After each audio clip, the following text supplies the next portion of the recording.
Break के बाद एक बार फिर आपका स्वागत है। आप देख रहे हैं एक मुलाकात और हमारे साथ हैं राजस्थान के दिग्गज विधायक ज्ञानदेव आहूजा जी।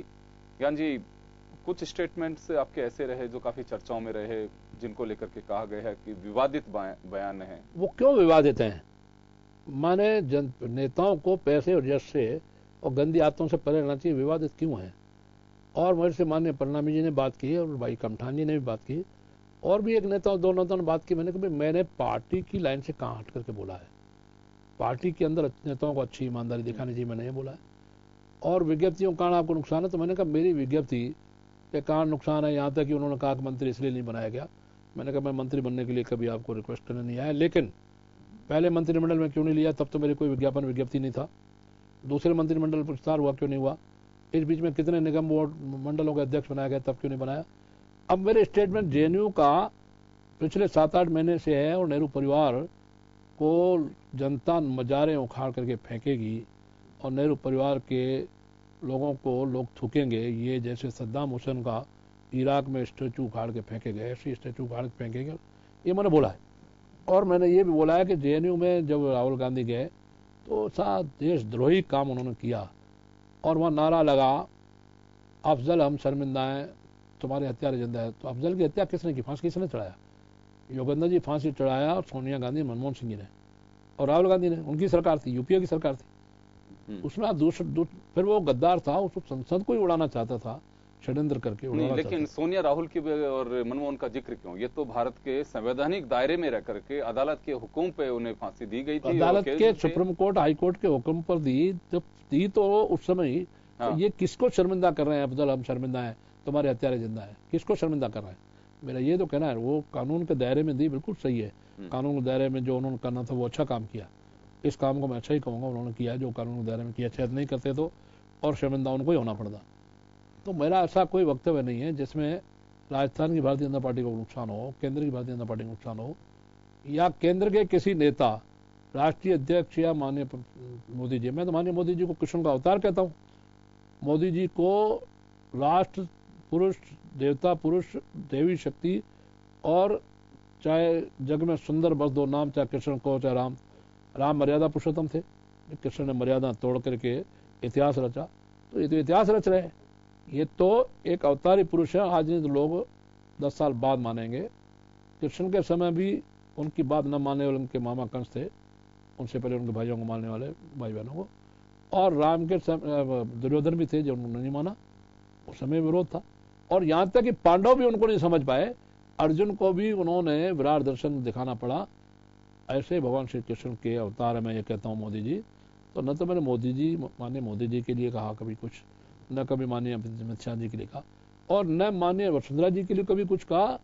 मेरा कोई वक्तव्य नहीं है, और न माननीय प्रणामी जी के लिए कहा। एक बार चर्चा आई कि 11 मार्च तक के लिए खामोश रहने के लिए कहा गया है। वो समय मैंने 7 कमेटियों में था, रिजाइन कर दिया। अब नहीं हूं, मैंने त्याग पत्र दिया। हाँ।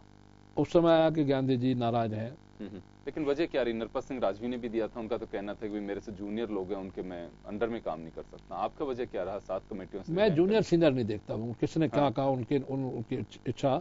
मैं जूनियर सीनियर नहीं देखता। मैं संघर्ष स्वयंसेवक हूँ।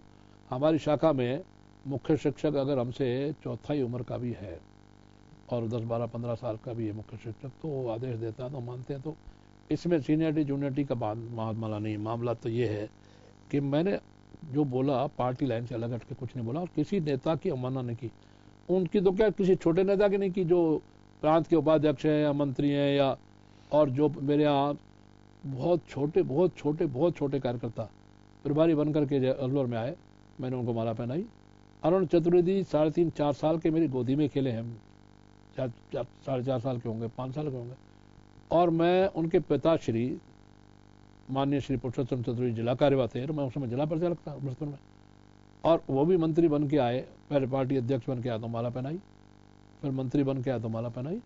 इसमें छोटा बड़ा का अहम नहीं, इसमें तो सिस्टम जो लोकतांत्रिक है उस लोकतंत्र व्यवस्था में। इसलिए मैंने पार्टी नेताओं से अलग हट करके, पार्टी की लाइन से अलग हट करके न पार्टी की अवमानना की, न पार्टी का अनुशासन तोड़ा। अनकंफर्टेबल है पार्टी में? मैं कंफर्टेबल हूँ, मैं हताश और निराश नहीं हूँ। मैं तो उनमें योगेंद्र जी मेरे से कोई पूछता क्या हाल है तो मैं अंग्रेजी का बोलता हूँ, लेकिन उसको फिर हिंदी में सुनाता हूँ। क्या गांधी आप तो हिंदी पसंद करते हैं। क्या हाल है, good morning, every time, everywhere, always ए हेड।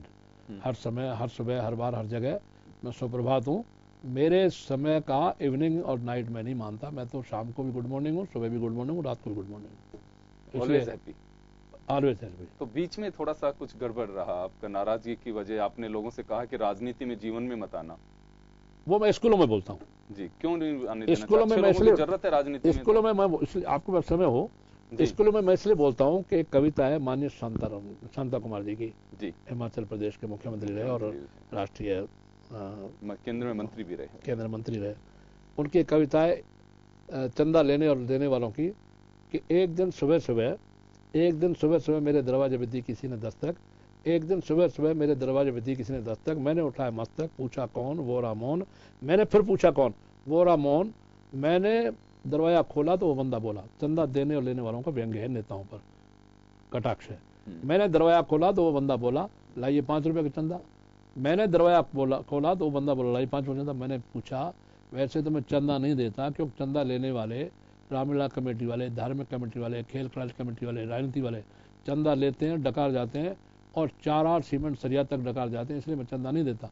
और तुम सुबह सुबह भोर में आए हो और चंदा मांग रहे हो, 5 रुपये मांग रहे हो, तो मुझे कारण बताओ किस बात के लिए, तो फिर मैं सोचूं प्रभात में आए हो।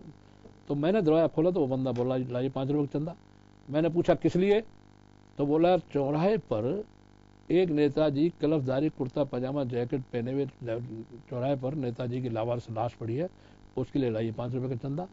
मैंने कहा अच्छा, नेताओं को ही फूकना चंदा देने वाला कहता है, नेताओं को अगर फूकना है और चौराहे पर लावारिस नाथ किसी नेता की लावारिस लाश पड़ी है तो 5 रुपए की बजाय 15 रुपए लीजिए, एक 5 के नोट की बजाय 3 5 के नोट लीजिए, एक नेता की बजाय 3 नेताओं की अंत्येष्टि कीजिए। तो इसलिए नेताओं के बारे में जो देश में आजादी की बात धारणा बनी है, मैं वो सुनाता हूँ बच्चों को स्कूलों में, और मैं कहता हूँ भाई देखो, तुम वकील बनना, इंजीनियर बनना, डॉक्टर बनना, साइंटिस्ट बनना, लेकिन देश के उत्थान के राजनीतिक दल भी मेरी नजर में एनजीओ की तरह काम करते हैं, और जब सरकार में आते तो सरकार एक ट्रस्ट की तरह काम करती है। तो अच्छे लोगों की जरूरत हर जगह पे है ना, अच्छे लोग जी, ईमानदार लोग है ना, ईमानदार लोग नहीं ऐसा नहीं है।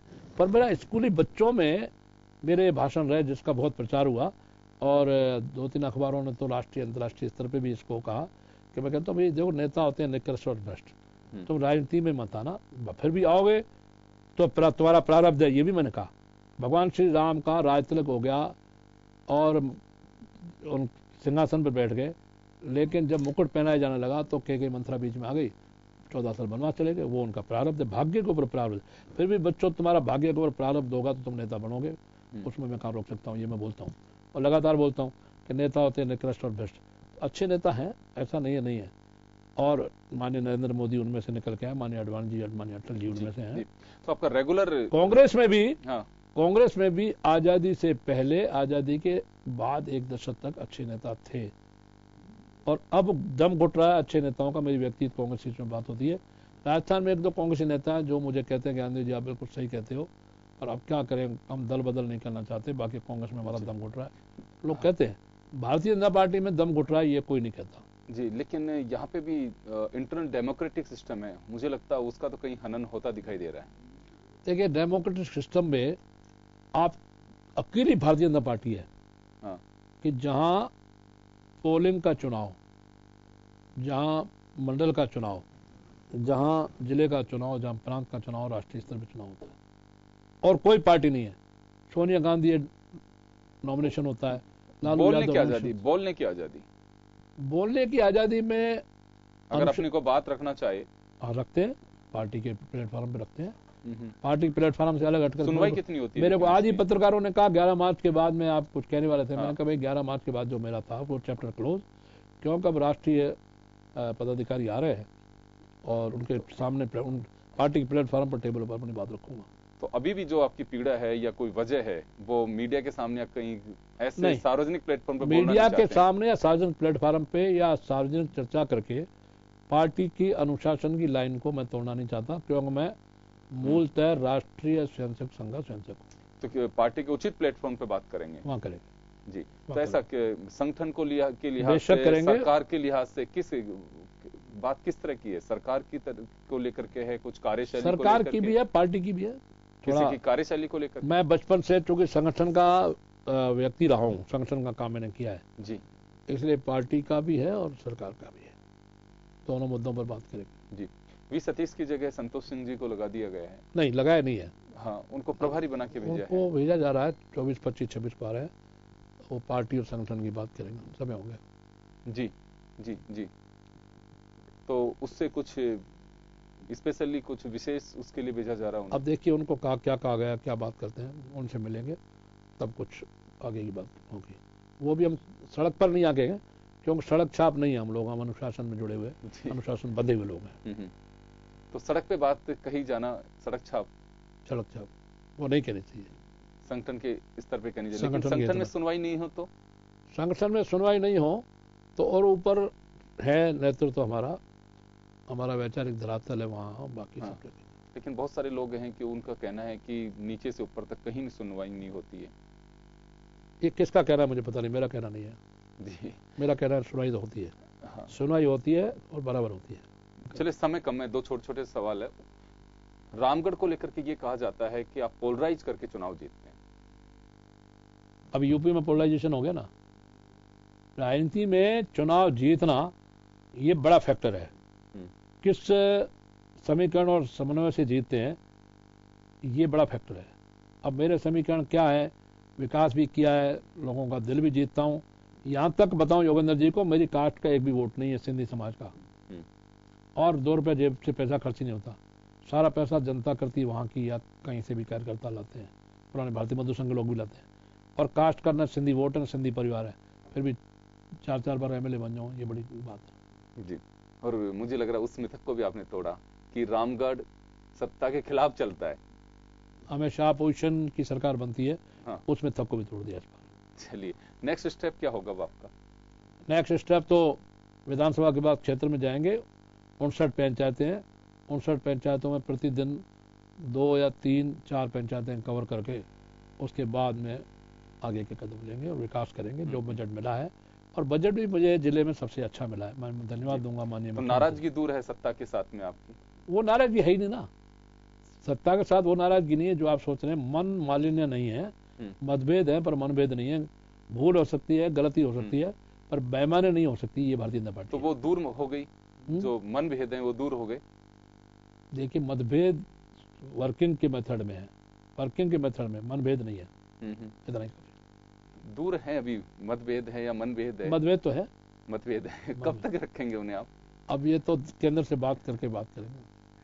चलिए, तो ज्ञान जी अभी भी सस्पेंस क्रिएट किए हुए हैं, और जैसे पहले भी, और ये बात सही है कि बेबाक और बिंदास नेता की तरह इनकी छवि है। जो कहना है वो कहना है, चाहे पार्टी लाइन हो चाहे पार्टी के बाहर की बात हो, कहते वही हैं, जो अंदर है वो बाहर है।